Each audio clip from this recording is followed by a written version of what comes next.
breakingnya. Jadi gini, kalau misalnya saya ngomong ada kalimat oke-nya, kalian bisa lakuin. Tapi kalau saya ngomong tidak pakai oke kalimatnya, kalian jangan ngelakuin, ngerti gak?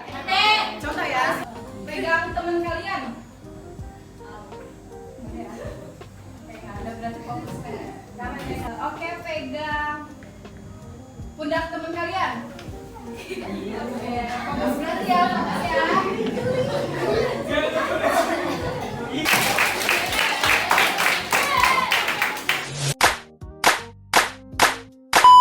Selanjutnya, apa itu keuangan pribadi? Personal finance atau keuangan pribadi adalah ilmu dan praktik pengelolaan keuangan individu atau keluarga yang mencakup perencanaan anggaran, menabung, investasi, dan manajemen utang. Yang tujuannya adalah untuk mengelola uang secara bijak demi memenuhi kebutuhan sehari-hari, mencapai tujuan jangka panjang, serta menjaga stabilitas dan keamanan. Kenapa Gen Z perlu kelola uang? Yang pertama, hidup di era serba digital dan konsumtif. Gen Z hidup di tengah tren cepat dan media sosial yang mendorong gaya hidup konsumtif. Dengan mengelola uang, Gen Z bisa membedakan kebutuhan dan keinginan, serta terhindar dari belanja impulsif. Yang kedua, biaya hidup yang meningkat. Mengelola uang sejak dini bantu hadapi inflasi dan biaya hidup di masa depan. Yang ketiga, menghindari hutang konsumtif. Tanpa kelola uang yang baik, anak muda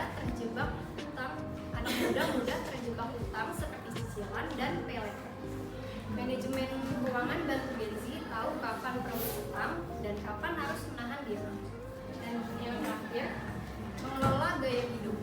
Banyak Gen Z terjebak ikut gaya hidup mewah karena FOMO di media sosial. Pengelolaan uang bantu bedakan kebutuhan dan keinginan serta jaga pengeluaran sesuai kemampuan. Selanjutnya ada langkah mengatur keuangan Gen Z. Yang pertama ini ada catat semua pemasukan dan pengeluaran. Sekecil apapun pemasukan atau pengeluaran tersebut itu wajib dicatat agar balance di hasil akhirnya. Terus yang kedua ada bedakan antara kebutuhan dan keinginan. Nah, di Gen Z ini biasanya pada gengsi banget gitu kan, pada ego pada tinggi-tinggi. Jadi utamakan dulu kebutuhan baru keinginan gitu. Terus yang ketiga tentukan anggaran bulanan. Yang keempat ada selisih minimal 10-20% untuk menabung. Nah, ini nih wajib karena kita tidak tahu kedepannya ada apa, jadi kita wajib menyimpan uang atau menabung atau bahkan investasi lebih baik. Tuh. Selanjutnya ada hindari utang konsumtif. Nah, ini wajib nih, jangan sampai masa mudamu kelilit sama utang. Terus yang terakhir adalah evaluasi keuangan setiap akhir bulan. Nah, ini wajib nih biar uang antara di dompet kalian dan di pencatatan itu balance gitu. Oke, selanjutnya Menabung dan uang digital. Oke, menabung itu tidak harus menunggu uang kita banyak terlebih dahulu. Kita bisa mulai dari jumlah kecil asalkan dilakukan secara rutin. Misalnya setiap minggu sisihkan sebagian uang jajan untuk ditabung agar lebih mudah mengatur keuangan. Sebaiknya disisihkan antara rekening tabungan dan rekening untuk kebutuhan sehari-hari. Dengan begitu, uang tabungan tidak tercampur dan lebih terkontrol. Saat ini juga sudah banyak aplikasi keuangan digital yang bisa membantu kita mencatat pemasukan dan pengeluaran. Melalui pencatatan tersebut, kita bisa tahu kemana uang kita digunakan dan menjadi lebih disiplin dalam menabung. Ini namanya konsep dasar akuntansi. Jadi kalau kalian nanti biar mudah pelajarin H, U, M, P, B. Ini harta, utang, modal, pendapatan, dan beban. Yang termasuk harta apa aja? Atau aset? Tanah. Bukan dari sini. ya. Pendapat kalian? Menabung tuh memasukkan duit ke dalam bank gitu, kalau nggak ke celengan. Kalau investasi contohnya kayak kita tuh nabungnya tuh kayak pakai logam mulia, kalau nggak emas gitu. Iya benar.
Itu harusnya tulisnya tuh yang debitnya dulu ya teman-teman. Jadi yang di atas itu yang dimasukin debitnya dulu, ini kebalik. Jadi kasnya dulu, baru modalnya. Terus ini juga kasnya dulu, baru pendapatannya. Ini balance-nya berapa hasil?